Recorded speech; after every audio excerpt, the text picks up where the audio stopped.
اس بار رؤیت ہلال committee چاند committee کا اجلاس پشاور میں ہوا، اس لیے کہ ہمیشہ گڑبڑ پشاور سے ہوتی ہے، تاکہ اس گڑبڑ پر قابو پایا جائے۔ وہ بندہ پھر بھی ان کے ہاتھ نہیں آیا۔ 10 بجے کے بعد اعلان ہوا کہ کل کا دن رمضان کا ہے اور کل روزہ رکھنا ہے۔ مجھ سمیت لوگوں کا خیال یہ تھا کہ پہلا روزہ جمعے کو ہوگا، لیکن رؤیت ہلال کمیٹی نے اعلان کیا تو پہلا روزہ جمعرات کو۔ اب لوگوں کو تشویش ہوئی، اتنی دیر سے اعلان کیا گیا اور اتنی دیر کیوں لگائی گئی، شاید کوئی سازش ہے اور ایسا ویسا۔ تو دیکھیے، میں یہ چاہتا ہوں کہ تشویش دور ہو جائے۔ ہم نے بھی جمعرات کو روزہ رکھا ہے، پہلا روزہ ہم نے رؤیت ہلال کمیٹی کے اعلان کے مطابق رکھا ہے۔ آپ مطمئن رہیں، جمعرات ہی کو پہلا روزہ تھا، چونکہ 29 کا چاند ہے اور اس سے پہلے بھی چاند غالباً 29 کا تھا، اور اس سے پہلے بھی آپ کریں 3 29 کے چاند تھے، تو پھر چاند کو بہت باریکی سے دیکھنا پڑے گا۔ وہ دیکھے گا جس کی نظر تیز ہوگی، اور وہاں سے نظر آئے گا جہاں مطلع صاف ہوگا۔ سکھر کا مطلع صاف نہیں تھا، میں خود چاند دیکھنے کے لیے گیا، تو جہاں چاند طلوع ہوتا ہے وہاں بادلوں کے ڈیرے تھے، تو اس لیے چاند نظر نہیں آیا۔ تو رؤیت ہلال کمیٹی کو مختلف شہادتیں ملتی رہیں، لیکن کچھ شہادتیں انہوں نے مسترد کی، کچھ ایسی تھیں جنہیں مسترد نہیں کر سکتے۔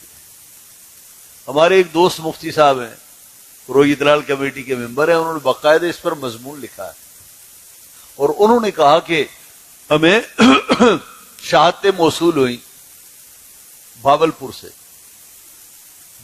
موصول ہوئیں، اور کہا بھاولپور سے جو شہادتیں موصول ہوئیں، اتفاق یہ ہے کہ وہ اہل سنت و جماعت کے لوگ تھے، اسی مسجد سے وابستہ لوگ تھے، اور غالباً ان میں ایک مسجد کا متولی بھی تھا۔ تو ان کا ہم نے چاند دیکھا ہے۔ تو انہوں نے کہا کہ جو متعلقہ امام صاحب ہیں، عالم صاحب ہیں، ان سے رابطہ کرائیں۔ رابطہ کیا، اور ان کا ذرا پوچھ کریں اور پڑتال کریں۔ انہوں نے پڑتال کی، انہوں نے کہا یہ نیک لوگ ہیں، اچھے لوگ ہیں، جھوٹ نہیں بولتے، اور انہوں نے واقعی چاند دیکھا ہے۔ اس کے بعد موسمیات والوں کے سپرد کیا گیا، انہوں نے باقاعدہ چاند کی پوزیشن کے بارے میں جرح کی کہ یہ بتاؤ کہ اس کے 2 کونے کس طرف تھے، ادھر تھے، ادھر تھے، اوپر اٹھے ہوئے تھے، کیا معاملات تھے۔ وہ ساری جو ہے کاروائی ہونے کے بعد فیصلہ کیا کہ یہ لوگ جھوٹ نہیں بول رہے۔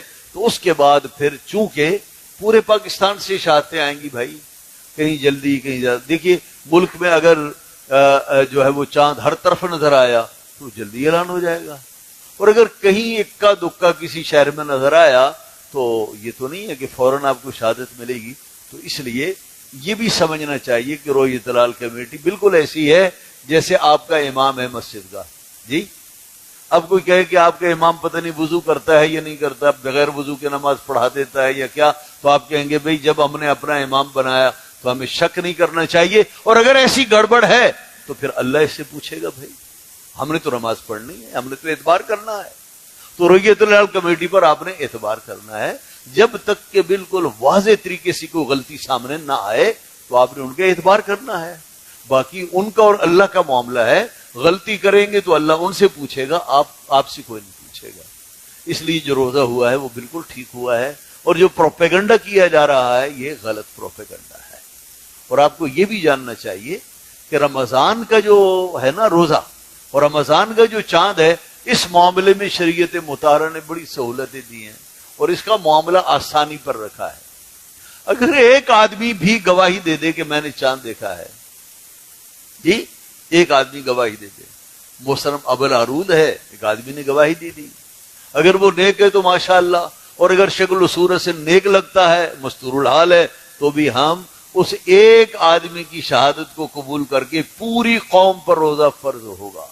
یہ رمضان کا جو روزہ ہے اس کا جو تو ان کے معاملات کو شریعت مطہرہ نے آسانی پر رکھا ہے۔ اس لیے تسلی سے رہیے آپ، اور فکر کیجئے کہ ماہ مبارک رمضان کے روزے رکھنے ہیں اور اس کے تقاضوں کو ہم نے پورا کرنا ہے۔ تو اللہ رب العزت ماہ مبارک رمضان کی برکتوں سے ہمیں مستقل نمازی بنائے، قرآن پڑھنے والا بنائے، سچ بولنے والا بنائے، اخلاق محمدیہ کا ہمیں اللہ مالک بنائے۔ وآخر دعوانا الحمدللہ رب العالمین۔